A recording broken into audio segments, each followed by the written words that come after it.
کے چلیں گے, ٹوٹی کر کے چلیں گے. کون وارث ہے؟ دیکھتے ہو وہ دل دیکھتا. لوگ کپڑے دیکھ کے نیت باندھتے امام کے پیچھے, وہ دل دیکھ کے نیت باندھتا. وہ دل دیکھ کے نیت باندھتا. آج بھی کہتا ہوں جاؤ جاؤ, جس کی کہیں نہ سنی جاتی ہو وہاں لینے والا نہیں, وہاں دینے والا لیتا ہے. دینے والا لیتا ہے. میں ان ڈکیتوں کی بات نہیں کرتا جو چوری کر رہے, مجھے ان سے کوئی سروکار نہیں ہے جو مجابرت کے نام پہ ٹوٹ کسوٹ کر رہے ہیں.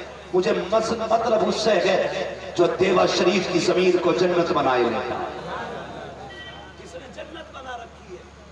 اور خدا کی قسم کوئی عام ذات نہیں ہے, علی کا بیٹا ہے,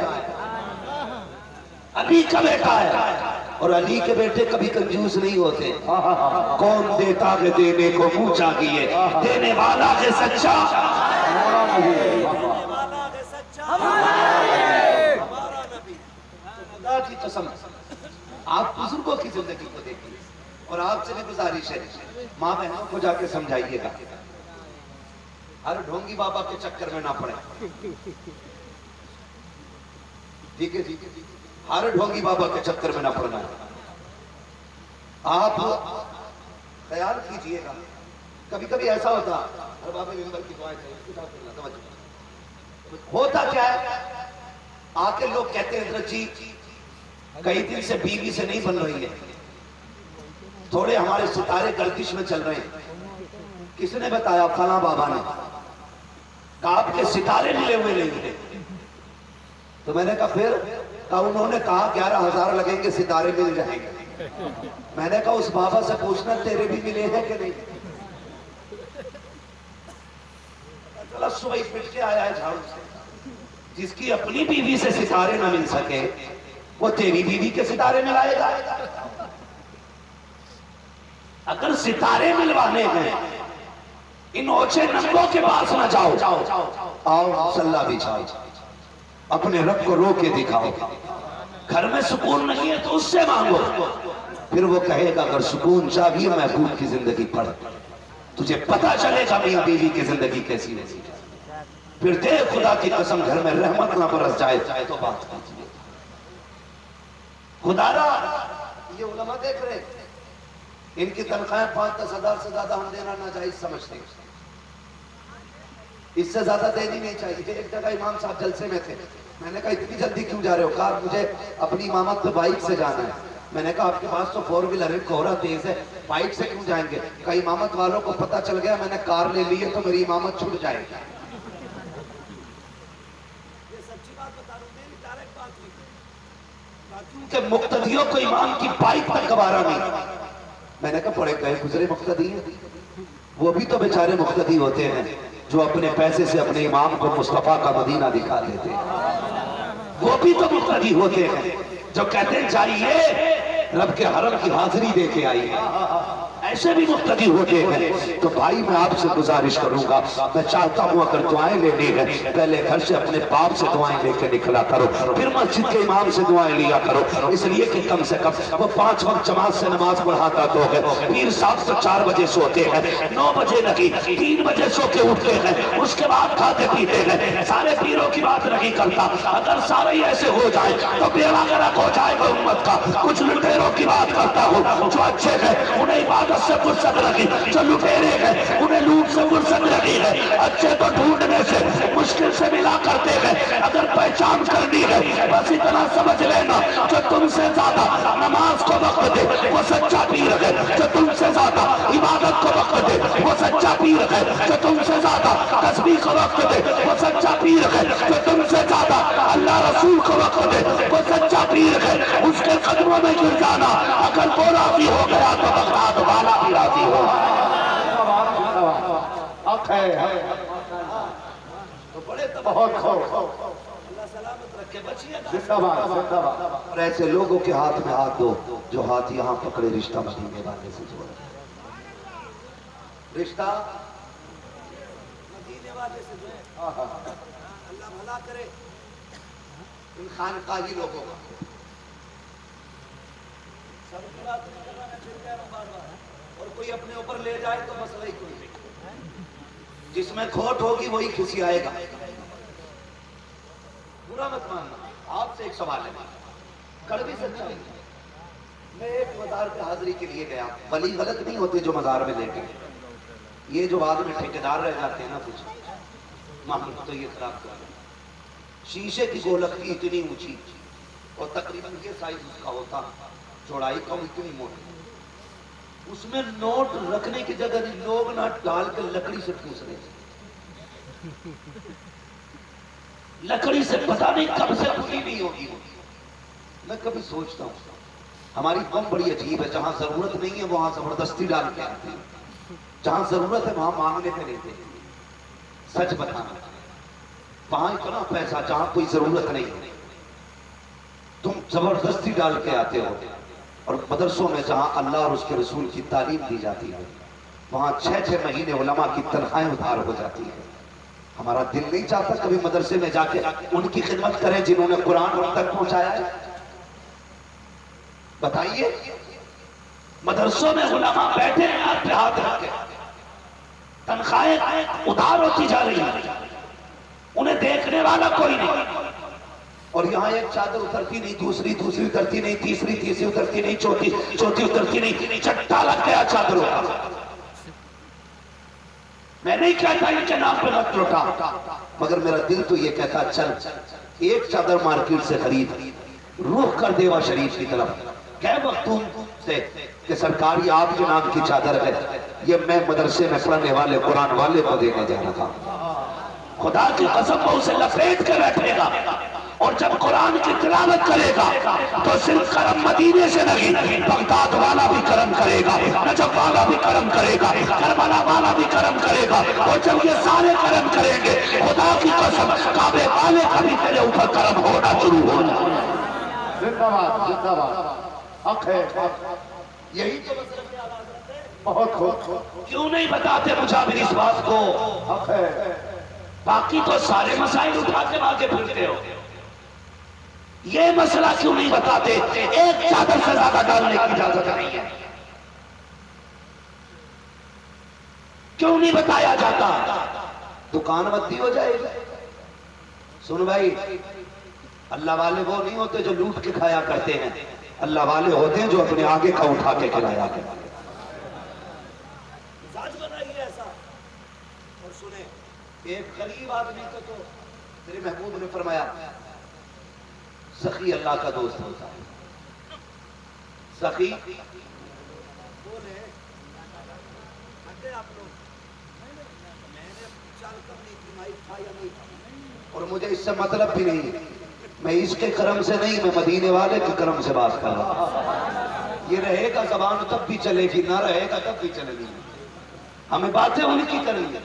حضور نے کیا فرمایا؟ سخی اللہ کا دوست ہوتا ہے، سخی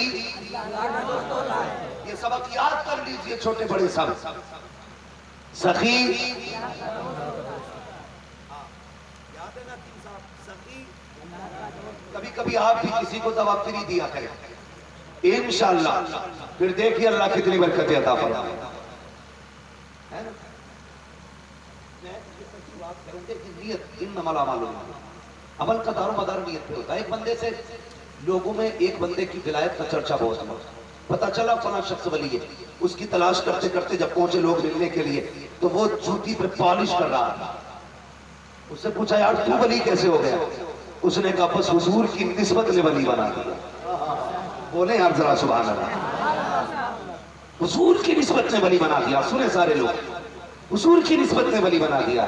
ہم نیتا منتری ڈاکٹر ماسٹر بعد میں ہیں، مدینے والے کے غلام پہلے ہیں، حضور کے غلام پہلے ہیں، حضور کی نسبت نے ولی بنا دیا۔ کہا کیسے؟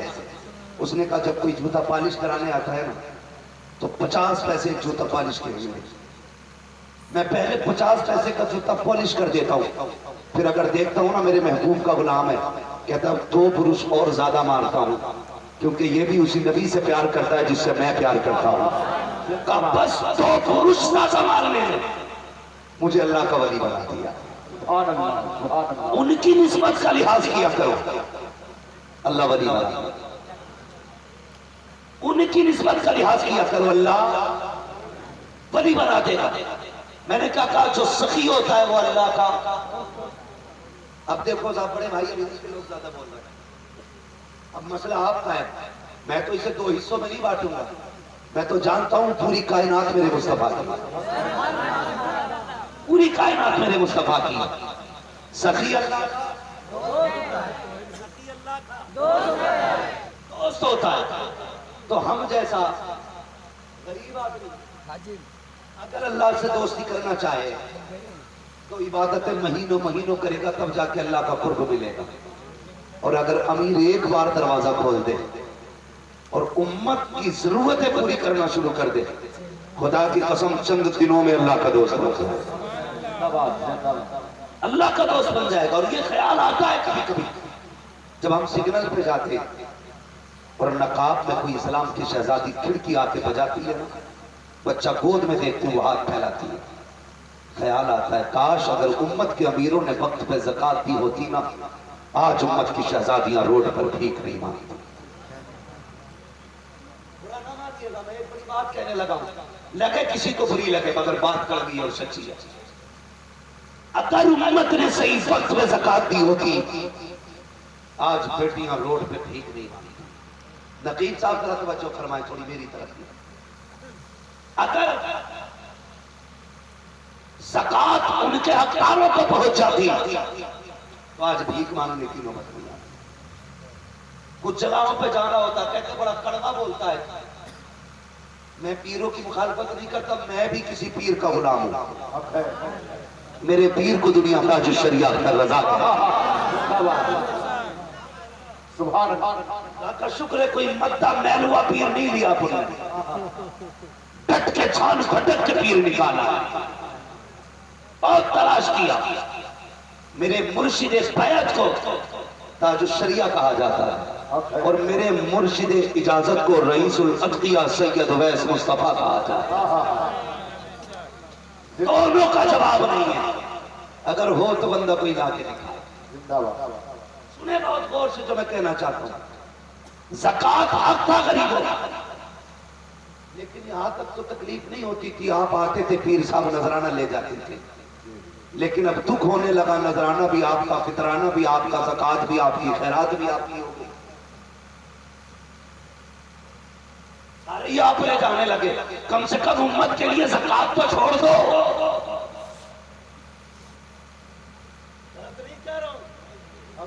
کل بھی ایک سال سے بات ہوئی، کتنی زکوٰۃ ہوئی؟ 3 لاکھ۔ کب کسے دے دی؟ کہا حضور کو دے دی۔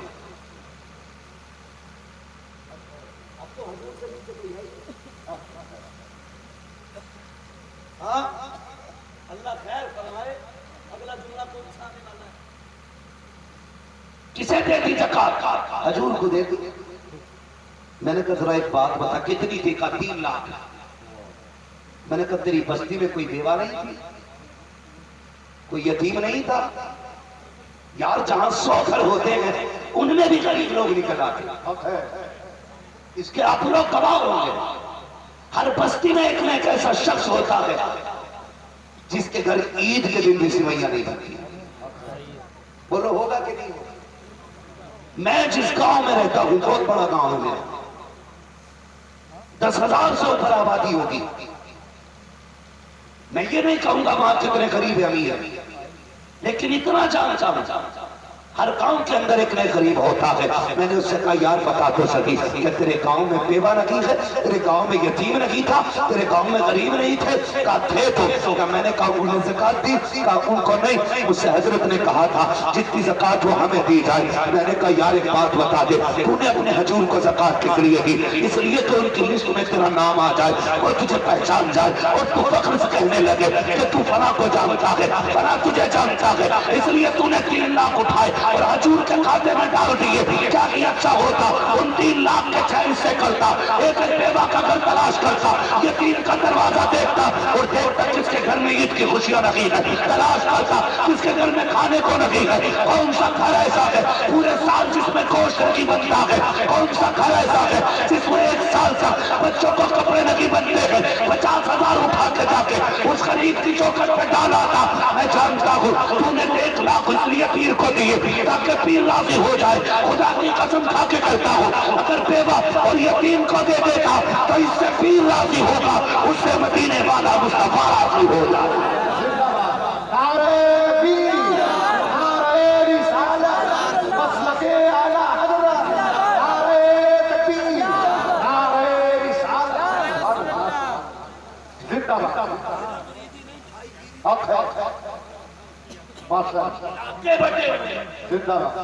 ادھر نہ بھٹکنا, یہ میرا ایریا ہے. ایریے بٹنے لگے, ایک ہی سب میں کھڑے ہو گئے محمود ہویا. نہ کوئی بندہ رہا نہ کوئی بندہ رہا.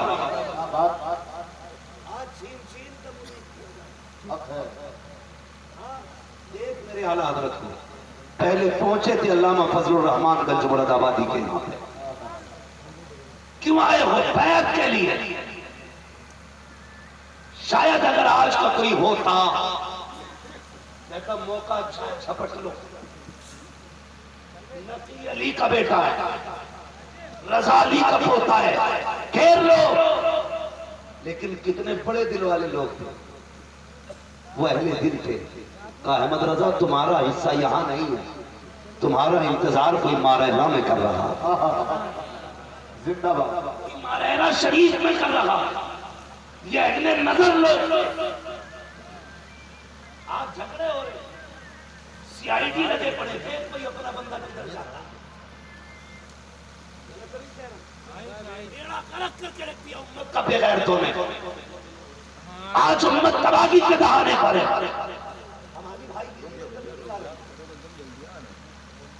ہماری بھائی گیری میں کمی نہیں آ رہی ہے, شرم کرو. آج امت تباہی کے دہانے پر یہ چاہتی ہے کوئی ایسی کلائی مل جائے جس کو تھامے تو رشتہ مدینے والے سے جڑے. آج ایسے بن لو اور اس امت کے آگے ایک لوگا بلکہ سیسا پلائی دیوار بن جاؤ اور کہو ہمارے پیچھے چلو. ایسے معتمد بن جاؤ کہ تمہیں دیکھ کے لوگ آنکھیں بند کر کے کہیں ان کا ہاتھ پکڑو, یہ ہاتھ سیدھا مدینے لے کے جانے والا. برا نہ مانیے, برا نہ مانیے. بچیں ایسے 3 لوگوں سے, صرف مسلک اعلیٰ حضرت کے پابند رہیے گا. اپنے پیر کو چھوڑو مت, دوسرے کے پیر کو چھیڑو مت. یہ مضبوط بات رہی ہے. ہر ولی کا احترام کرے, ہر بزرگ کا احترام کرے.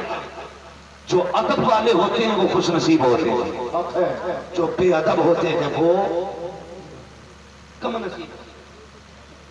تو میں کیا کر رہا تھا, زکوٰۃ غریبوں کو پہنچ نہیں رہی ہے, اس لیے بھکاریوں کی تعداد بڑھتی جا رہی ہے. اور حضور مہربانی کریں, یہ مدرسے والوں کو خالی کھانے ہی مل پاتی تھی بقرعید کی, اب وہ بھی آپ لے جانے لگے. وہ بھی لے گئے تو بھیا چھوڑ ہی کھائے رہے, کپڑے اتار دو.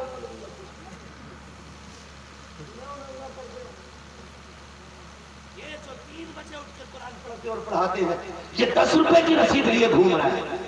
وہ مرید کے چندے سے لندن اور پیرس گھوم رہا ہے.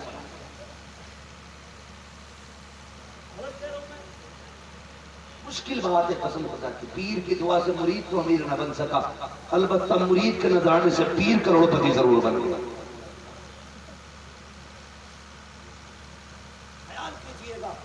آپ کی ذمہ داری بنتی ہے, آپ کے رشتہ دار بھوکے ہیں, پہلے ان کو کھلایا جائے. آپ کے گھر میں کوئی بھوکا ہے, پہلے اسے کھانا کھلاؤ, پھر پڑوسی کو دیکھو, پھر اس کے بعد بستی کو دیکھو, اس کے بعد پھر علاقے کو دیکھو, پھر ضلع کو دیکھو, پھر صوبے کو دیکھو, پھر ملک کو دیکھو. اگر یہ ساری ضرورتیں پوری ہو جائیں پھر اگر کنٹری میں پہنچاؤ.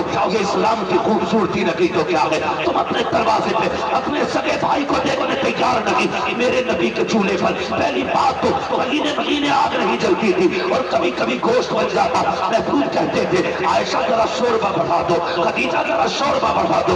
یا رسول اللہ کس لیے, کہ پڑوسیوں کے گھر جانا ہے. اللہ اکبر. حضرت خدیجہ الکبریٰ گوشت کے شوربے میں پانی ڈال کر کے شوربہ بڑھاتی تھی. محبوب اپنے ہاتھ میں پیالہ لے کر کے ان کے دروازے پہ جاتے تھے جنہوں نے کلمہ نہیں پڑھا تھا. دروازہ کٹکھٹاتے تھے, آواز آتی تھی کون, کانا محمد رسول اللہ. اندر سے آواز آتی تھی دروازہ نہیں کھولا جائے گا گا کیونکہ تبلیغ کے لیے آئے ہو. آقا کہتے تھے آج میں تبلیغ کے لیے نہیں, میرے گھر میں گوشت بنا تھا, سوچا پڑوسی کے بچے بھی ہیں, یہ لے کے آ گیا ہوں. دروازہ جب کھلتا تھا صرف پیالہ نہیں جاتا تھا بلکہ چہرے کے ساتھ ساتھ مصطفیٰ کا عشق ان کے دلوں میں اتار دیا جاتا. نعرہ تکبیر, نعرہ رسالت, مسلک اعلیٰ حضرت. سبحان اللہ, سبحان اللہ. زندہ باد, اس اسلام کے ماننے والے زندہ ہیں باد, زندہ باد. جس نے پڑوسی دشمن ہے تو اسے بھی بھوکا نہیں چھوڑا. ماشاء اللہ, زندہ باد, زندہ باد. اور اس کی مثال میں سلام کرتا ہوں. حضور کا کلمہ پڑھنے والوں تم نے کرونا کے دور میں ثابت کر کے دکھایا مسلمان کبھی ذات دیکھ کے کھانا نہیں کھلاتا, مسلمان بھوک دیکھ کے کھانا کھلاتا, کبھی برادری دیکھ کے پانی نہیں پلاتا. سلام کرتا ہوں تمہارے اس رشتے کو جو تم نے سنبھال کے رکھا ہے. حضور کا رشتہ آج بھی خدا کی قسم دنیا میں مثال دیکھ رہی ہے. جب پردیسی پردیس سے پیدل لوٹ رہے تھے انہیں کوئی پانی پلانے والا نہیں تھا. اکثر چوراہوں پہ جو پانی پلا رہے تھے وہ مصطفیٰ کے غلام نظر آ رہے, جو گاڑیاں روک کے کھانا کھلا رہے تھے وہ مصطفیٰ کے غلام تھے. یہی اسلام کی خوبصورتی ہے. اگر پڑوسی غیر مسلم بھی ہے ہم بھوکا نہیں سونے دیں گے, پڑوسی عیسائی ہے ہم بھوکا نہیں سونے دیں گے. تم فلسطین میں بچے مارو ہم تمہارے بچوں کا قتل نہیں کریں گے, اس لیے کہ اسلام بچوں کو مٹانے کی اجازت نہیں دیتا, اسلام بچوں کو بچانے کا حکم دیا. زندہ باد, زندہ باد. یہی اسلام کی خوبصورتی حق ہے. ماشاء اللہ. سچ یہ ہے بہت اسلام کی تاریخ کو ہم نے سچائی کے ساتھ لوگوں تک پہنچایا ہے, زندہ باد, زندہ باد. جس کی وجہ سے لوگ بھوکنے لگے. جنہوں نے اسلام کی ریسرچ کی وہ کسی بھی دھرم کے تھے کلمہ پڑھ کے مصطفیٰ کے غلام ہو گئے. حق ہے. توجہ ہے آپ ذرا کہہ دیں یا رسول اللہ. اللہ سلامت رکھے. عاشقوں کا مجمع ہے, سبحان اللہ. 1:30 بجنے کو گئے لیکن ابھی انرجی کم نہیں ہوئی ہے. رات کے چہرے پہ کب کے 12 بج گئے ہیں مگر عاشقوں کے چہرے پہ ابھی 12 نہیں بجے. ذرا کہہ دیا جائے یا رسول اللہ. ہاں, جب بھی حضور کی بات آیا کرے جو دل سے پکارا کرے, اس لیے کہ اللہ وہ سن لیں گے, فریاد کو پہنچیں گے. اتنا بھی تو ہو کوئی جو آ کرے دل سے. بغداد والے کے نام کی محفل سجی ہے, بس ایک بات سن لیجیے. خدا را سرکار غوث پاک کو آپ سمجھیے, سرکار غوث پاک کو تیری سرکار میں لاتا رضا اس کو شکل جو میرا غوث ہے, وہ لاڈلا بیٹا, وہ لاڈلا بیٹا تیرا. کچھ لوگ نا ہماری کلمہ پڑھنے والے لوگ, سنی کہلانے والے لوگ سرکار غوث پاک کے خلاف بکواس کر رہے ہیں. میں نے ابھی کچھ دن پہلے کچھ کلپ دیکھی تھی, کچھ لوگوں نے بکواس کرنے کی کوشش کی. میں کہتا ہوں خبردار, نہ تو جانتا ہے کہ سرکار غوث پاک کو رب نے کیا بنایا ہے, اور نہ مجھے پتا ہے کہ سرکار مدار پاک کو اللہ نے کیا شان عطا کی ہے. ہم اتنا جانتے ہیں دونوں اللہ والے, دونوں اللہ والے, لیکن جو فضائل سرکار غوث پاک کے ہم نے پڑھے ہیں انہیں دیکھ کے تو لگتا ہے کہ عبد القادر جیلانی جیسا کوئی ان کے دور میں نظر آیا. اعلیٰ حضرت نے سچ کہا, جو ولی قبل ہوئے بعد ہوئے یا ہوں گے سب ادب رکھتے ہیں دل میں میرے مولا پہ. یہی ہمارا کی. کبھی بھوکنا مت. عبد القادر جیلانی عام بندے کا نام نہیں ہے. الہما قہر ہے غوث وہ تیکھا تیرا, مر کے بھی چین سے سوتا نہیں مارا تیرا. جسے وہ مار دیتے ہیں نا پھر کوئی سیدھا کرنے والا نہیں آتا. کافی دنوں سے بحث چل رہی تھی, ایک روایت کسی کتاب میں تھی, اشرف السوانے میں بھی غالباً اشرف علی تھانوی نے اس کو ذکر کیا تھا, غوث پاک کے دھوبی والا معاملہ. اس پہ ہمارے سنی لوگ کود پڑے, جی یہ دھوکا, یہ روایت درست نہیں ہے, درست نہیں. چلو ٹھیک ہے جی. اعلیٰ حضرت سے پوچھا گیا, حضرت جی یہ جو واقعہ ہے کہ غوث پاک قبر میں آگے تھے, گرز چھین لیے تھے, کیا درست ہے؟ سنیں, اعلیٰ حضرت رضی اللہ تعالیٰ فرماتے ہیں کہ اس واقعے کی کوئی سند تو میں نے نہیں دیکھی, البتہ اللہ رب العزت نے غوث پاک کو یہ شان عطا کی ہے, اگر وہ چاہے تو قبر میں آ بھی سکتے ہیں اور فرشتوں سے ان کے گرز لے بھی سکتے ہیں. حق ہے ماشاءاللہ بھائی کیا ضرورت پڑی ہے آپ تنقید کیجئے، اصلاح کیجئے، اللہ پوری امت مسلمہ کو ہاں راہ راست میں قائم رہنے کی توفیق عطا فرمائے۔ بس میں ایک بات کہہ رہا تھا، خدا را سرکار غوث پاک کو دیکھیں، اپنے کھانے میں دوسرے کا حصہ رکھا ہے، کوشش کیا کرو کسی کے کام آ جائے۔ سرکار غوث پاک رضی اللہ تعالیٰ پوری زندگی ریاضت میں گزاری، عبادت میں۔ ایک دن آپ دریا پار کر کے جانے والے تھے، کہیں پہنچے کشتی کے ذریعے دریا پار کرنا تھا، آپ کشتی کے قریب گئے نا تو وہ جو کشتی والا تھا نا کسی کو دھکا دے کے بتا رہا تھا۔ آپ نے فرمایا ٹھہر یار کیا بات ہے، وہ شخص رونے لگا۔ آپ نے جس کو دھکا دیا تھا کشتی والے نے اس سے پوچھا کیا بات ہے کیوں رو رہے ہو؟ اس نے کہا بڑا ضروری کام ہے، دریا پار کرنا ہے۔ یہ کشتی والا کہہ رہا جب تک کرایہ نہیں دے گا پار نہیں کراؤں گا، مجھ پہ پیسے لیں۔ آپ نے فرمایا اچھا، مرید یعنی شاگرد کو بھیجا، تو میں جاؤ جلدی جا کے میری درسگاہ میں نا، میری درسگاہ میں جہاں بیٹھ کے میں حدیث پڑھاتا ہوں، جہاں بیٹھ کے قرآن پڑھاتا ہوں، وہاں سونے کے سکوں کی تھیلی رکھی ہوئی ہے، اٹھا کے لاؤ۔ وہ دوڑ کے گیا، شاگرد اٹھا لایا۔ آپ نے وہ پوری سونے کی سکوں کی تھیلی نا کشتی چلانے والے کو دی، فرمایا اسے رکھ۔ اس نے کہا حضور اس کا میں کیا کروں؟ فرمانے لگے جب تک تیری زندگی رہے اور اگر کوئی غریب دریا پار کرنا چاہے اس کے پاس اگر کرایہ نہ ہو اسے دھکا دے کے نہ بھگانا، یہ عبد القادر تجھے دے رہا ہے، عبد القادر کے اس پیسے سے اسے دریا پار کرا دیا۔ یہ سرکار اور آپ کے ذریعے کسی کا کام ہوتا ہے تو چلائیے، آپ کے ذریعے کسی کی بگڑی بنتی ہے تو بنائیے، آپ کے ذریعے کسی کی مدد ہوتی ہے تو کیجیے گا، خدا را کسی کو ذلیل نہ کیجیے گا۔ سردی آ رہی ہے، ایک کمبل کو 6 لوگ اٹھا کے نہ دیجیے گا، اور جسے کمبل دیا جائے اس کی ویڈیو نہ بنائیے گا۔ کبھی رات کے اندھیرے میں کمبل ڈال کے آ جائے، کبھی سوتے ہوئے کے اوپر چادر ڈال دے، صبح اٹھے گا کمبل دیکھے گا، آسمان کی طرف دیکھ کے کہے گا مالک جس نے میرے بدن کو چھپا دیا ہے قیامت میں اس کے عیبوں کو چھپا لینا، اس کے عیبوں کو چھپا لینا۔